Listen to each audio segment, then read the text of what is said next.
Question of the week from the Naked Scientists.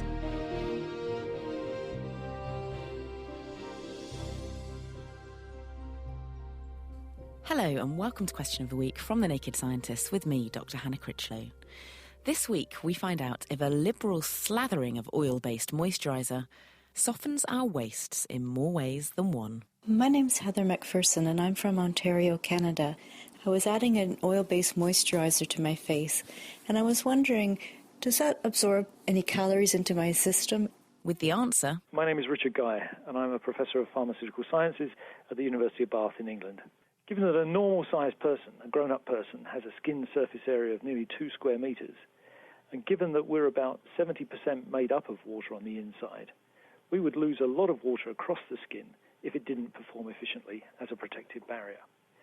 It carries out this remarkable feat primarily through a very thin, specialised layer, the stratum corneum. This layer on most parts of the body is only about 1/100th of a millimetre thick.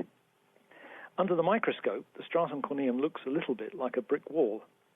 The bricks of the skin cells, while the bricks can take up water, the lipids filling the spaces between them provide an oily film into which water transfers reluctantly. Remember that old adage that water and oil don't mix?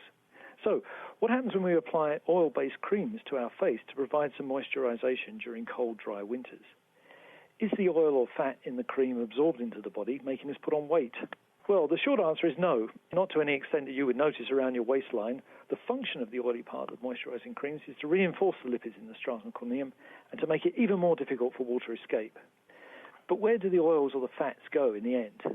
Well, they mix in with the natural lipids of the stratum corneum, and some may well move gradually into the deeper layers of this thin barrier. But once on the other side, they encounter an environment which is very watery. For an oily substance, this is not an attractive place, and therefore fat transfer out of the stratum corneum will be very slow and unfavourable. As a result, the amount of oils in the cream that will end up reaching the inside of the body will be very low. So, we can oil up our outsides without worrying too much about our insides. And with that calorific quandary solved, a new question for us to chew over during this coming week. Hello there, I'm Christine Lang and I'm based in Canterbury, Kent. I occasionally have trouble sleeping and have found that reading a book just before bed really helps me to relax and feel tired. I was considering getting one of those electronic book readers that are becoming popular, but was just wondering, in what way would the light and constant flickering from the screen affect your brain, and would it stimulate it in such a way that would prevent you from becoming tired? So, a monitor screens and ebooks more than your standard page turner, leaving you tossing, turning and up all night. Send your thoughts to Chris at thenakedscientist.com, tweet at Naked Scientists, write on our Facebook page or join in the debate on our forum, which is at nakedscientists.com/forum. The Naked Scientists Question of the Week, brought to you in association with the Houter Wisman Foundation, supporting science and education from Alpha to Omega.